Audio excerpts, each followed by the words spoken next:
Welcome, welcome, welcome back to another fantastic video with Makaija Kisi and Onyx Ponyx, the cute Puggle Wuggle. Come here, cute Puggle Wuggle. They want to see how big you're getting. Oh man, okay, here we go with the lick lips. See that? Every single time. Tell everyone to stay tuned because we're going to read a little bit more. You want to read, Mom? Yeah, the girl wants to read. Stay tuned. All right, family, thank you so much for staying tuned. And Onyx is super excited to hear what in the world we're going to be reading about today in our subtle art of not giving a Let's do it. Look, I'm in love with incense. Okay, I'm more than in love. I'm kind of obsessed with them.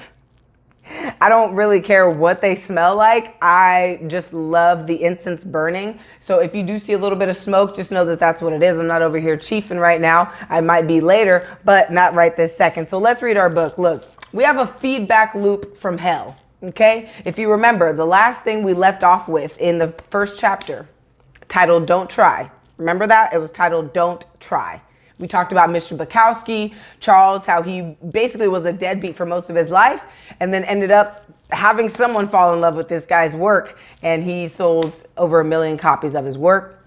And that was like the intro to the book. So the last thing we left off was the key to a good life is not giving a fuck about more. It's about giving a fuck about less. Giving a fuck about only what is true, immediate, and important. Remember that, right? So now we're going to talk about the feedback loop from hell. And just so you have a bit of insight on how the book functions, we're still in the first chapter, but as you can see, we have another little insert here. It's a part 2 to the first chapter. So it begins with, there's an insidious quirk to your brain that if you let it can drive you absolutely batty. Tell me if this sounds familiar to you. You get anxious about confronting someone in your life.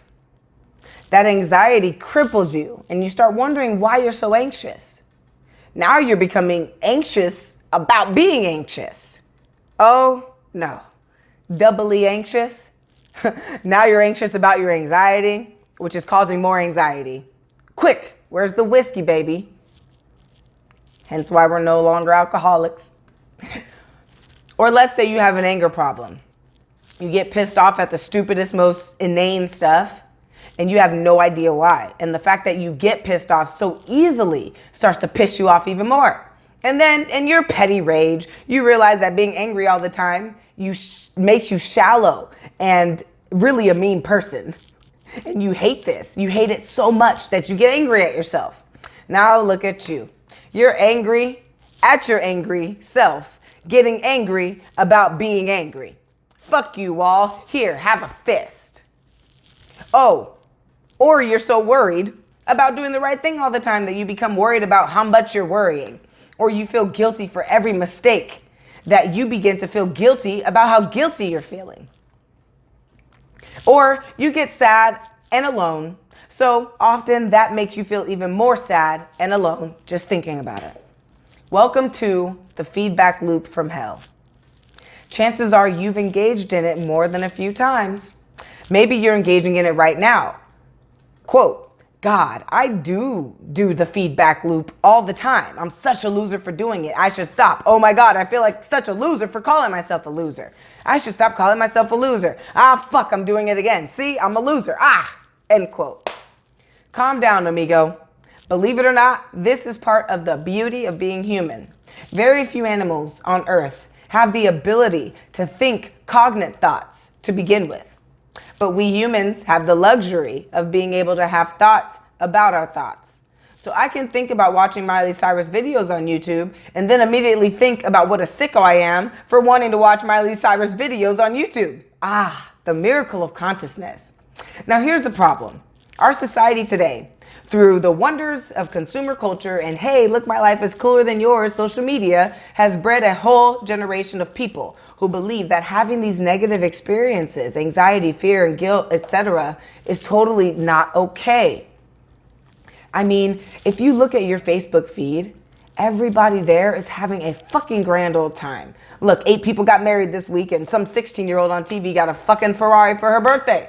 And another kid just made $2 billion investing in an app that automatically delivers you more toilet paper when you run out.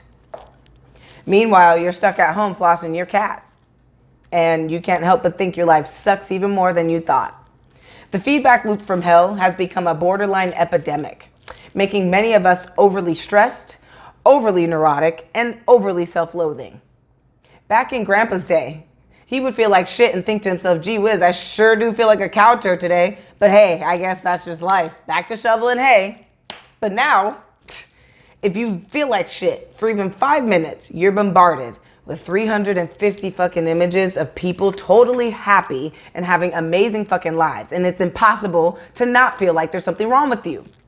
It's this last part that gets us into trouble. We feel bad about feeling bad. We feel guilty for feeling guilty. We get angry about getting angry. We get anxious about feeling anxious. What is wrong with me? This is why not giving a fuck is so key. This is why it's gonna save the world. And it's gonna save it by accepting that the world is totally fucked, and that's all right, because it's always been that way and always will be. By not giving a fuck that you feel bad, you short circuit the feedback loop from hell. You say to yourself, I feel like shit, but who gives a fuck? And then, as if sprinkled by magic fuck-giving fairy dust, you stop hating yourself for feeling so bad. George Orwell said that to see what's in front of one's nose requires a constant struggle. Well, the solution to our stress and anxiety is right there in front of our noses. And we're too busy watching porn and advertisements for ab machines that don't work, wondering why we're not banging a hot blonde, rocking a six-pack to notice. We joke about online first world problems, but we really have become victims of our own successes.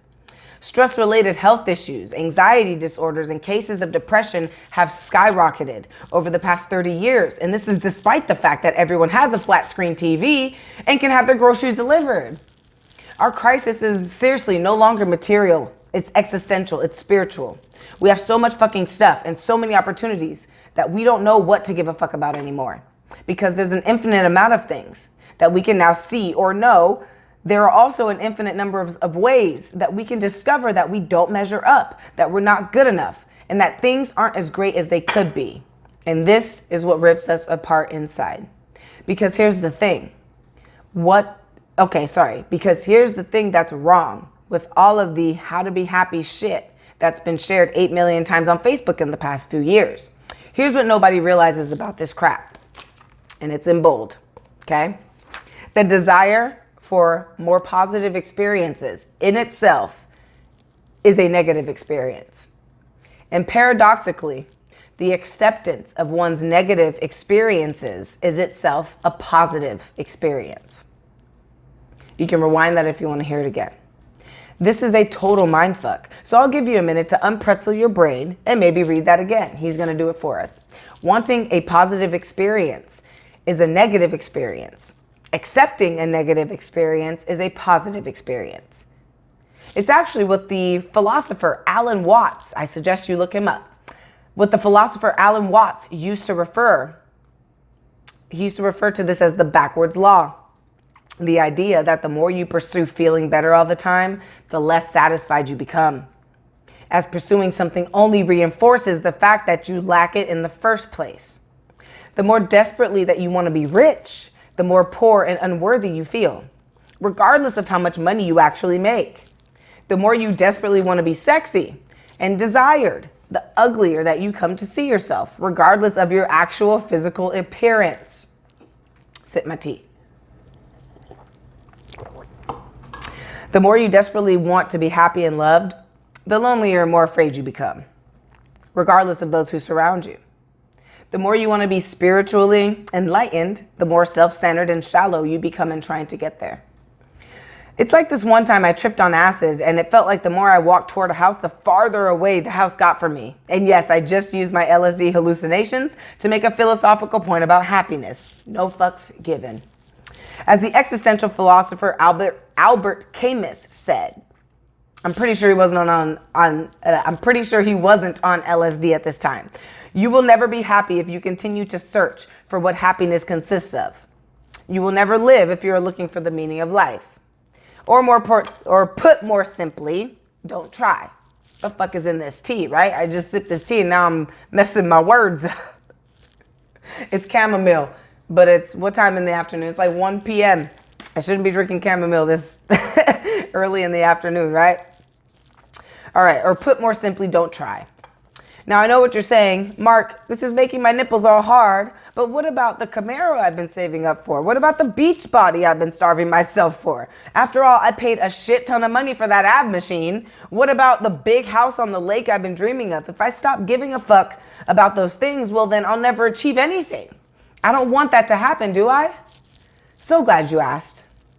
Ever notice that sometimes when you care less about something, you do better at it?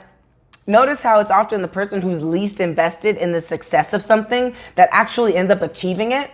Notice how sometimes when you stop giving a fuck, everything seems to fall into place.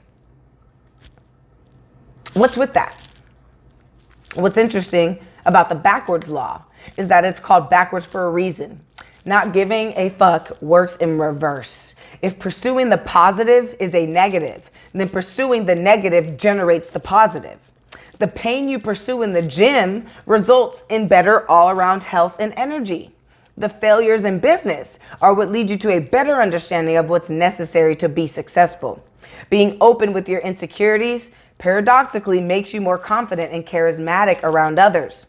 The pain of honest confrontation is what generates the greatest trust and respect in your relationships. Suffering through your fears and anxieties is what allows you to build courage and perseverance. Seriously, I could keep going, but you get the point.